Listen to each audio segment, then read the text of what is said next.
So recently, I have been working on my flagship, and as you guys can actually see, I have now finally maxed Hades.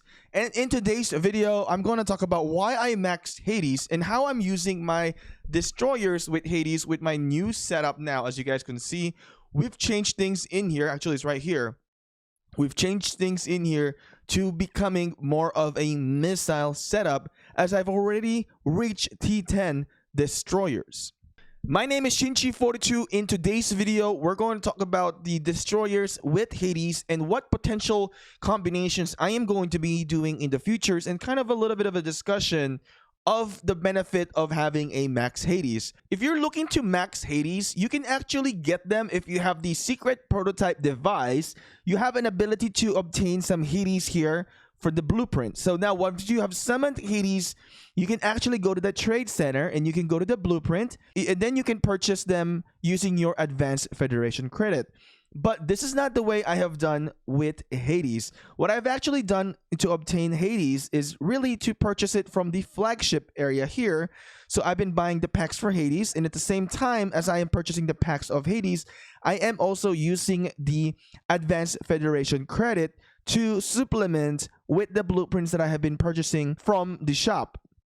So it took me a while. I think right around when I hit CC 30 and about 80 million power is when I actually was able to max out my Hades. Now, am I satisfied with the maxed Hades?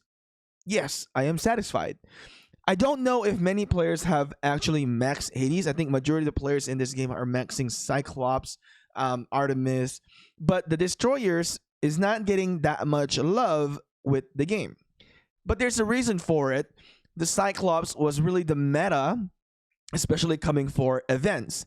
When it comes to PvP, it really depends. So whenever I meet a lot of cruisers, since there's since there's a lot of players who have actually invested into cruisers, yes, I do struggle in that scenario if it's a one-on-one situation. But as we know, the battle in Infinite Galaxy is not about one-on-one. Majority of the battles are actually held by groups. So there is going to be frigates, there's going to be destroyers, and there's going to be cruisers. So for me, having a really strong destroyers, if there's many teams that do not have a lot of destroyers, once we eat through the destroyers, then we can eat through the frigates fast. And once we eat the frigates, then the frigates that we have left can eat through the cruisers. So that is a systematic approach that I am visioning our battles in here.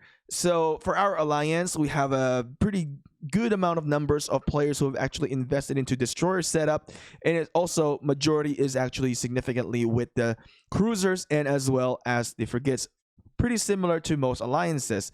But majority of most alliances probably do not work onto the Hades. Hades is a very good flagship, and I really like having this flagship in my arsenal.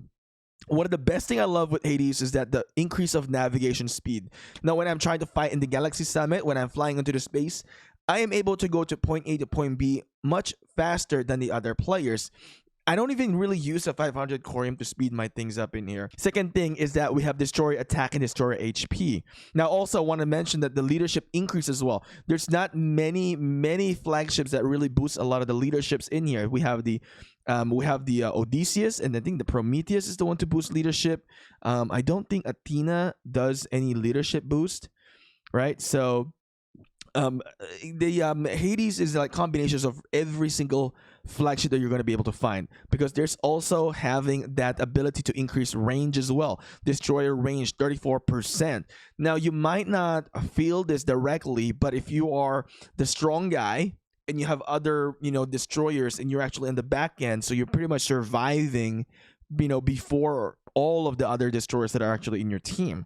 And what I like about this is this destroyer attack 60%, destroyer HP 60%, and we also get more attack in here, another 34%.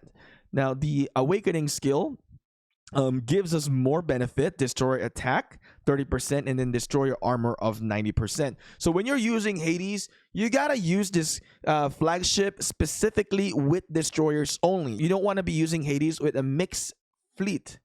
It's not going to work, and it's not going to be as deadly as you're going to expect it to be, because all of the buff from Hades is specifically for destroyers. Now, the current combination that I do, and majority of you guys have probably seen if you guys are watching my Galaxy Summit with our team here in TIK, is that I am actually doing the Odysseus.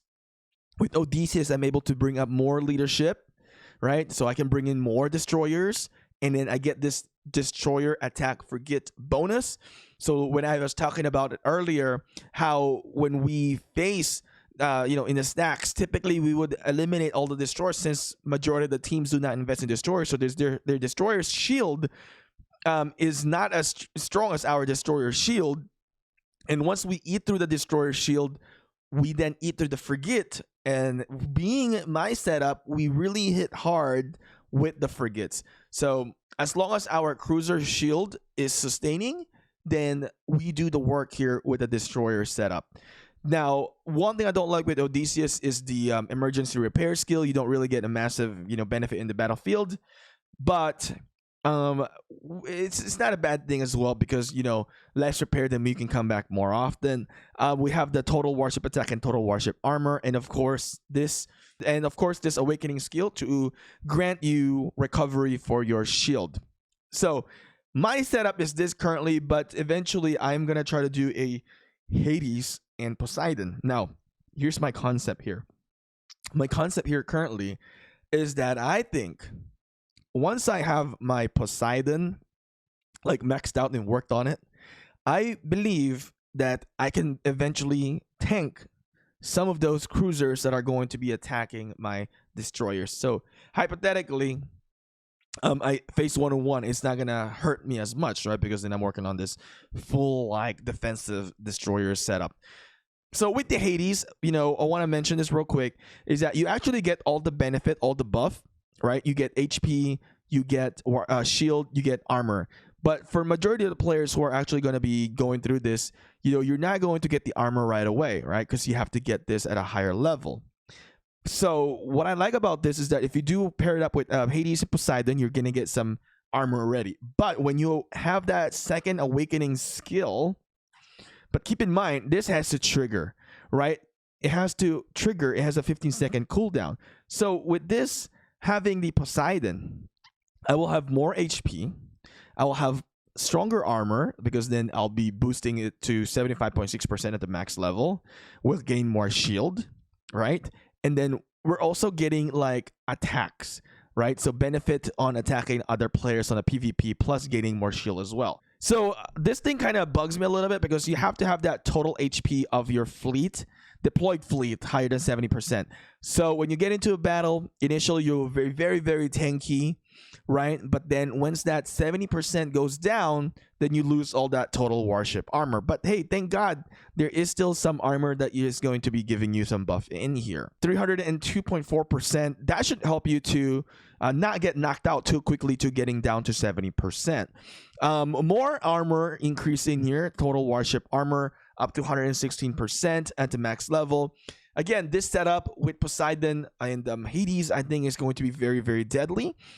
In this case, when you're working onto the equipments, I wouldn't really recommend that you work for armor. I'd say you want to working towards to the HP and the shield. So what I would probably do once I have the ability to do it, I'm gonna try to make sure that I have mainly HP in here, which I pretty much have, and then we're gonna do a shield. So either I do full, it depends on your organization. It doesn't really matter how you're gonna do it. But if you do a full HP mainly, like main HP buff, and on the secondary in here, there'll be a full shield buff. I don't think you really need the armor for it because it's a very tanky setup already. You'll get a lot of benefit from both of the flagships buff.